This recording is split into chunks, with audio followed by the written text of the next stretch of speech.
जय श्री राम दोस्तों, आपका हमारे चैनल रामायण 1.8 में स्वागत है।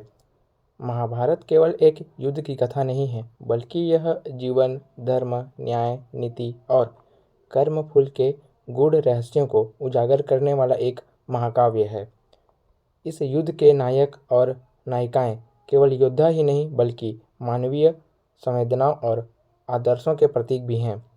गांधारी, जो महाभारत की एक प्रमुख पात्र थी, एक आदर्श पत्नी, माँ और स्त्री के रूप में मानी जाती है। उन्होंने अपने पति धृतराष्ट्र की अंधता को साझा करने के लिए जीवन भर अपनी आंखों पर पट्टी बांधकर रखी थी। उनके 100 पुत्रों का पालन पोषण उन्होंने अत्यंत स्नेह और वात्सल्य से किया था। लेकिन जब महाभारत के युद्ध में उनके सभी पुत्रों का संहार हो गया, तो वे असहनीय पीड़ा से भर उठी। गांधारी जानती थी कि भगवान श्री कृष्ण सर्वशक्तिमान हैं और यदि वे चाहते तो इस महाविनाश को रोक सकते थे। लेकिन कृष्ण ने ऐसा नहीं किया, क्योंकि यह युद्ध धर्म और अधर्म के बीच था और अधर्म का अंत निश्चित था। अपने पुत्रों की मृत्यु से आहत गांधारी ने श्री कृष्ण को श्राप दिया कि जिस प्रकार उनके कुल का नाश हुआ है, उसी प्रकार यादव वंश का भी नाश होगा और श्री कृष्ण को एकाकी मृत्यु प्राप्त होगी। गांधारी द्वारा श्री कृष्ण को श्राप देने की विस्तृत कथा। महाभारत का युद्ध 18 दिनों तक चला और अंततः पांडवों की विजयी हुई। दुर्योधन सहित सभी 100 कौरव मारे गए। युद्ध के बाद पांडव अपनी मां कुंती और भगवान श्री कृष्ण के साथ धृतराष्ट्र और गांधारी से मिलने गए। जब गांधारी ने युद्ध भूमि का दृश्य देखा तो उनके हृदय में असहनीय वेदना उत्पन्न हुई। उनके सामने उनके 100 पुत्रों के शव पड़े थे। अपने पुत्रों की मृत्यु के शोक में वे विलाप करने लगी। हे कृष्ण, आपने इस युद्ध को रोकने के लिए कोई प्रयास नहीं किया। आपने स्वयं पांडवों का साथ दिया, फिर भी आप स्वयं को निष्पक्ष कहते हैं। क्या मेरे पुत्र अधर्मी थे? तो क्या वे क्षमा के योग्य नहीं थे? क्या आपको उन पर तनिक भी दया नहीं आई? गांधारी की आंखों पर पट्टी बंधी थी, लेकिन उनका हृदय रोष और दुख से भरा हुआ था। श्री कृष्ण बड़ी धैर्य से गांधारी की बात सुन रहे थे। उन्होंने शांत स्वर में उत्तर दिया, माता, मैंने केवल धर्म की स्थापना के लिए कार्य किया। अधर्म का अंत होना आवश्यक था, यह सब पूर्व निर्धारित था। लेकिन गांधारी अपने पुत्रों की मृत्यु से इतनी व्यथित थी कि वे अपने क्रोध को रोक नहीं पाई। उनके भीतर एक माँ का दर्द था, जो अपने सभी पुत्रों को एक साथ खो चुकी थी। गांधारी ने अपने तपोबल से श्री कृष्ण को श्राप देते हुए कहा, हे वासुदेव, तुम सर्वशक्तिमान होते हुए भी इस विनाश को रोक सकते थे, लेकिन तुमने ऐसा नहीं किया। जैसे मेरे कुल का नाश हुआ, वैसे ही तुम्हारे यादव वंश का भी नाश होगा। जिस प्रकार मैं आज अपने पुत्रों के शव देख रही हूँ, उसी प्रकार तुम भी अपने वंशजों को आपस में लड़कर मरते देखोगे और अंत में तुम्हारी मृत्यु भी एकाकी और कष्टदायी होगी। श्री कृष्ण मुस्कुराते हुए कहते हैं। गांधारी का श्राप सुनकर वहां उपस्थित सभी लोग आश्चर्यचकित हो गए, लेकिन श्री कृष्ण मुस्कुरा उठे और बोले, माता, आप जो कह रही हैं वह सत्य है।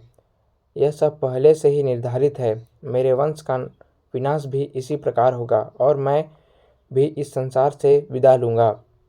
आपका श्राप सत्य होगा, क्योंकि यह संसार नश्वर है। जो जन्म लेता है उसे एक न एक दिन अवश्य जाना होता है। गांधारी के श्राप के कुछ वर्षों बाद द्वारिका में अराजकता फैलने लगी। श्री कृष्ण के पुत्र सांब ने ऋषियों का उपहास किया। उसके परिणाम स्वरूप उन्होंने यादवों को श्राप दिया कि वे आपस में लड़कर नष्ट हो जाएंगे। एक दिन यादवों के बीच आपसी कलह इतनी बढ़ गई कि वे एक दूसरे को मारने लगे। कुछ ही समय में पूरा यादव वंश समाप्त हो गया। श्री कृष्ण ने यह सब होते हुए देखा और समझ गए कि गांधारी का श्राप सत्य हो चुका है। यादव कुल के नष्ट होने के बाद श्री कृष्ण अकेले जंगल में चले गए। वहाँ एक बहलिये ने उनके पैर को हिरण समझकर तीर मार दिया। इस प्रकार गांधारी के श्राप के अनुसार श्री कृष्ण की मृत्यु एकाकी और कष्टदायी हुई। गांधारी के श्राप की घटना केवल एक शोकग्रस्त माँ के क्रोध की अभिव्यक्ति नहीं थी, बल्कि यह भी दर्शाती है कि ईश्वर स्वयं भी अपने बनाए हुए नियमों से परे नहीं हैं। भगवान श्री कृष्ण जो योगेश्वर थे, उन्होंने स्वयं कहा था, जब जब धर्म की हानि और अधर्म की वृद्धि होती है, तब तब मैं स्वयं अवतार लेता हूँ। लेकिन धर्म की पुनः स्थापना हो जाती है तो ईश्वर भी अपनी लीला को समाप्त कर देते हैं। गांधारी का श्राप इसी लीला का एक महत्वपूर्ण भाग था। गांधारी के श्राप के कुछ वर्षों बाद यादवों में अहंकार और मद बढ़ने लगा। एक बार कुछ यादव कुमारों ने ऋषि मुनियों के साथ उपहास किया और उन्हें अपमानित किया।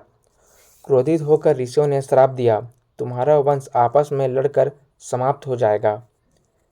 यह श्राप गांधारी के श्राप के प्रभाव से और अधिक प्रबल हो गया। एक दिन प्रभास क्षेत्र में यादवों के राजकुमार मदिरा पीकर आपस में झगड़ने लगे। यह झगड़ा इतना भयंकर हो गया कि देखते ही देखते यादव एक दूसरे का वध करने लगे। कृष्ण के बड़े भाई बलराम ने यह देखकर योग बल से अपने शरीर का त्याग कर दिया। जब श्री कृष्ण ने देखा कि उनका वंश समाप्त हो गया है, तो वे भी द्वारिका छोड़कर एक वन में चले गए। श्री कृष्ण की अंतिम लीला और गांधारी के श्राप की पूर्णता। जब यादव वंश समाप्त हो गया और द्वारका समुद्र में डूब गई, तब भी कृष्ण जंगल में एक पीपल के वृक्ष के नीचे ध्यान मग्न होकर बैठ गए। तभी एक बहलिया, जिसका नाम जर था, दूर से कृष्ण के पैर चिन्हों को हिरण की आंख समझकर उन पर तीर चला दिया। जब बहलिया पास आया और देखा कि उसने स्वयं भगवान श्री कृष्ण को तीर मार दिया है, तो वह घबराकर उनके चरणों में गिर गया और क्षमा मांगने लगा। श्री कृष्ण ने मुस्कुराते हुए कहा, यह सब पूर्ण निर्धारित था, तुम चिंतित मत करो, अब मेरा समय आ गया है। इसके बाद श्री कृष्ण ने योग बल से अपने पार्थिव शरीर का त्याग कर दिया और परम धाम लौट गए। इस प्रकार गांधारी के श्राप की पूर्णता हुई।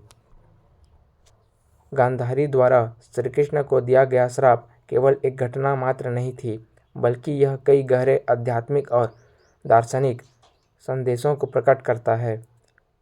कर्म का अटल नियम। चाहे कोई कितना भी महान क्यों न हो, उसे अपने कर्मों का फल अवश्य भोगना पड़ता है। ईश्वर भी अपने नियमों से बंधे हैं। श्री कृष्ण स्वयं ईश्वर थे, फिर भी उन्होंने गांधारी के श्राप को स्वीकार किया और उसे पूर्ण होने दिया। अहंकार का नाश निश्चित है। जब यादव वंश में अहंकार बढ़ गया तो वे स्वयं अपने ही श्राप के कारण नष्ट हो गए। संसार में कुछ भी शाश्वत नहीं है। द्वारका जैसे महान नगर का विनाश हो गया, जो यह दर्शाता है कि समय के प्रवाह में सब कुछ नश्वर है। गांधारी का श्राप केवल एक माँ के शोक का परिणाम नहीं था, बल्कि यह उस नियति का हिस्सा था जिसे स्वयं श्री कृष्ण ने स्वीकार किया था।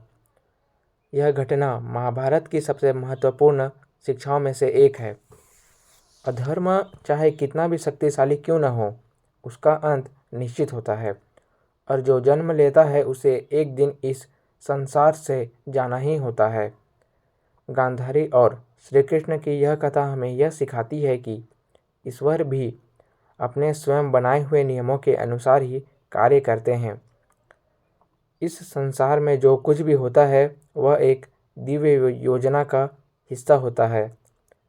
तो दोस्तों, कैसी लगी आपको ये कहानी, कमेंट सेक्शन में ज़रूर बताएं और हमारे चैनल को सब्सक्राइब करना ना भूलें, ताकि आपके पास तक हम रामायण और महाभारत से जुड़े हुए ऐसी रोमांचक कहानियाँ आप तक लाते रहें और आपको शिक्षा प्रदान करते रहें। धन्यवाद।